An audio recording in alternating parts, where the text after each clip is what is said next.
Hi, welcome to my channel. இன்றைக்கி வீடியோவில் நம்ம என்ன பார்க்க போகிறோன்னா, நான் எப்போவுமே என் செடிக்கு ரொம்ப வருஷமாக கொடுக்குற உரம் தான். நான் கடையில் எந்த உரமும் வாங்கி போட்டதே இல்லை. வீட்டில் வேஸ்ட் ஆகிற திங்ஸை வச்சு தான் நான் செடிக்கு உரமே ரெடி பண்ணுறேன். அது என்னென்னா, சமையலுக்கு யூஸ் பண்ணுற முட்டை ஓடு தான். முட்டை ஓடு காய வச்சு பவுடர் பண்ணி வச்சுட்டு அதை ரெகுலராக வாரத்துக்கு ஒரு டைம் ஒரு ஸ்பூன் எல்லா செடிக்குமே, பூச்செடி, காய்ச்செடி எல்லா செடிக்குமே கொடுக்குறேன் நான். பாருங்கள், நிறைய முட்டு வைக்குது.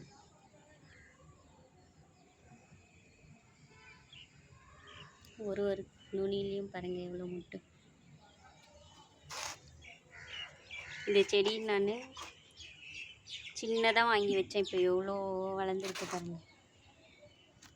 இப்போ தான் 1 மாதத்துக்கு முன்னாடி வாங்கி வச்சேன் இந்த செடி. இங்கே பாருங்கள், செம்பருத்தி செடி எவ்வளோ முட்டு வச்சுருக்கு.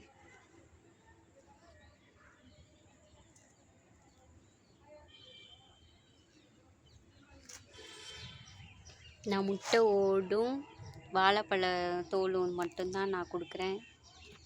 பூச்சி வந்தாக்கா புளிச்ச மோர் கரைசல் தான் தெளித்து விடுறேன், வேறு எதுவுமே போடுறதில்ல. இப்போ பாருங்கள், இந்த மிளகாய் செடிக்கு எல்லா பூவும் கொட்டிகிட்டே இருந்துச்சு. இதுக்கு புளிச்ச மோர் மட்டும்தான் தெளித்து விட்டேன். ரெகுலராக ஒரு நாள் விட்டு ஒரு நாள் தெளித்து விட்டேன். இப்போ தான் இவ்வளோ மிளகாய் இருக்குது.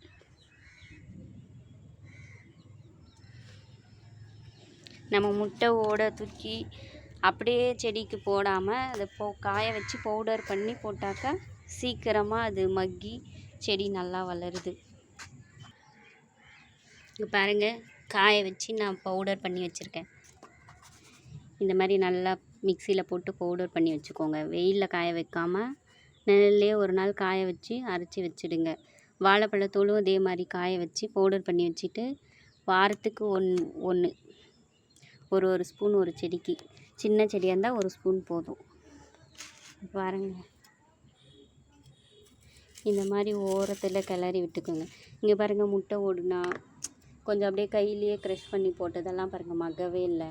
அதனால் பவுடர் பண்ணி போட்டோம்னா சீக்கிரமாக உரமாக ஆயிடும்.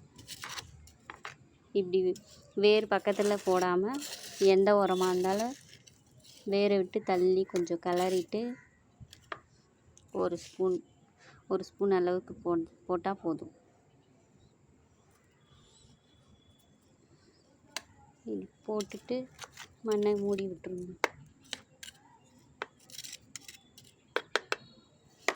இந்த மாதிரி வாரத்துக்கு ஒரு டைம் கொடுங்க உங்கள் செடிக்கு. எந்த உரமும் செயற்கை உரம்லாம் எதுவும் போடாதீங்க.